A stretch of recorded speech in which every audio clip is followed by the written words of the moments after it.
How to turn off reminder notifications on Facebook.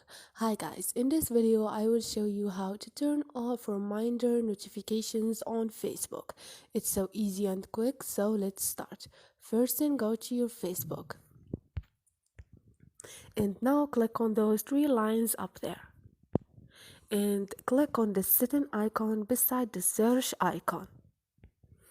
And here click on notifications and click on reminders, and you can turn off push emails or SMS.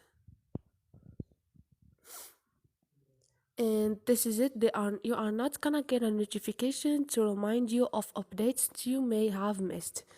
um, so this is it, guys. Hope this video was helpful to you, and if you like the video, don't forget to subscribe and like.